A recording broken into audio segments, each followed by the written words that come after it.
আচ্ছা আপুরা, আপনাদের মাথায় কি হঠাৎ করে এরকম অদ্ভুত অদ্ভুত নাস্তা তৈরি করার প্ল্যান চলে আসে? আমার না আজকে খুব ইচ্ছে করতেছে চিতই পিঠাকে অন্যভাবে তৈরি করব। তো সবাই বলে শীতকালে নাকি চিতই পিঠার সিজন। আমার আজকে গরমকালে হঠাৎ করে চিতই পিঠা খেতে ইচ্ছে করতেছে, তাও আবার রান্না করা চিতই পিঠা। আসসালামু আলাইকুম এভরিওয়ান, কেমন আছেন সবাই? আশা করি অনেক ভালো আছেন। আমিও আল্লাহর রহমতে আপনাদের দোয়ায় অনেক ভালো আছি। আসলে দীর্ঘ অনেক দিন ডায়েট করতেছি, বাট ডায়েট করতে করতেও আমি অনেক সময় বিরক্ত হয়ে যাই। মাঝে মাঝে এরকম অদ্ভুত ইচ্ছে করে অদ্ভুত অদ্ভুত খাওয়া দাওয়া খাওয়ার জন্য। প্রথমেই আমি পিঠাগুলো তৈরি করে নিছি, তারপরে চুলায় একটা পাতিল বসিয়ে দিয়েছি, তার মধ্যে একদম খাঁটি গরুর দুধ দিয়ে দিয়েছি হাফ কেজি, তার পাশাপাশি পানিও অ্যাড করছি। জানি না তোমরা কে কিভাবে চিতই পিঠা রান্না করো, অবশ্যই আমাকে কমেন্টে জানাইও আমারটা হয়েছে কিনা। তো আমি কিন্তু জানি না, আমার আম্মুকে জিজ্ঞেস করে করেই রান্নাটা করছি।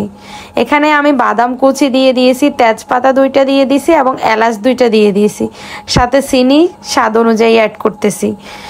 তো পিঠার রসগুলাকে ঘন করার জন্য আমি গুঁড়ো দুধও অ্যাড করছি। আগেকার দিনে কিন্তু কারো বাড়িতে যখন মেহমান আসতো তখন এই ধরনের পিঠাটাই তৈরি করা হতো বেশি।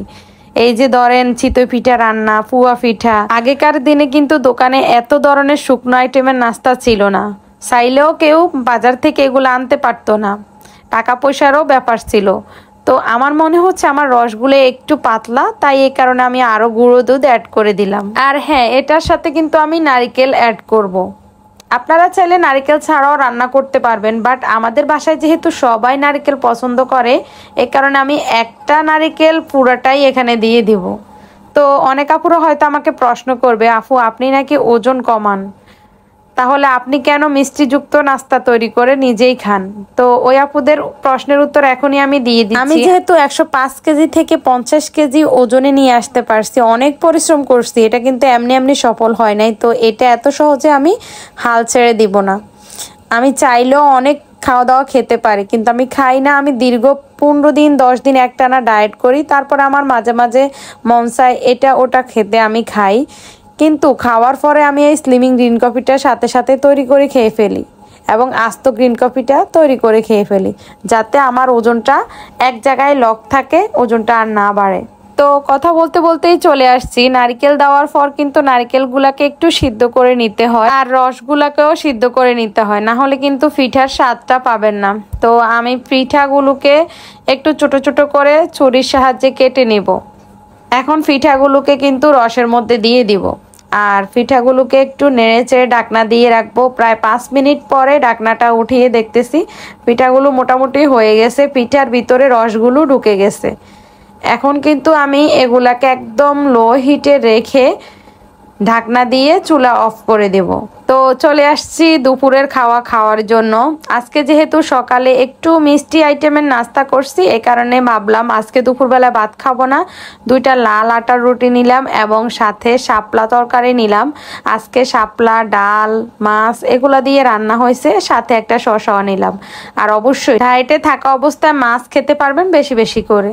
তো আমি 1 পিস মাছও নিয়ে নিলাম। তো চলে আসছি সন্ধ্যার নাস্তা তৈরি করার জন্য। আজকে আমার মেয়েটা অনেক বায়না করতেছে, ওর নাকি সমোসা খেতে ইচ্ছে করে। ওর আবার একটু বদ অভ্যাস আছে, ও কিন্তু ভাত খাওয়ার চাইতে নাস্তার আইটেমগুলো বেশি পছন্দ করে। নাস্তা বলতে বেশি তেলে ভাজা নাস্তাগুলোই বেশি পছন্দ করে।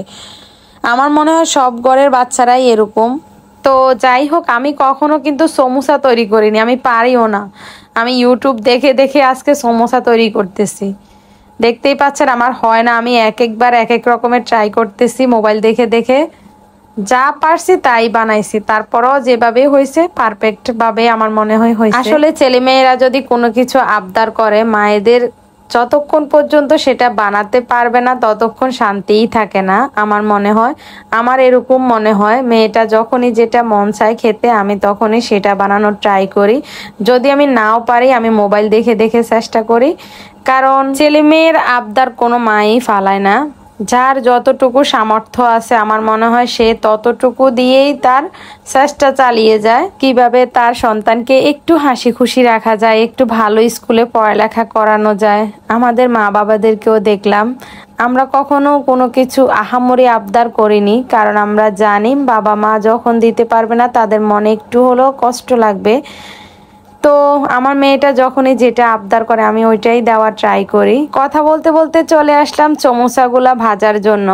আজকে আমি সমোসাগুলা ভাজবো একদম ডুবো তেলে। তো আপনারা চাইলে এভাবে সমোসাগুলোকে বানিয়ে ডিপ ফ্রিজেও রেখে দিতে পারেন। বাচ্চারা যখনই আবদার করবে 2-3টা বেজে দিলেই চলবে, বারবার আর তৈরি করতে হবে না।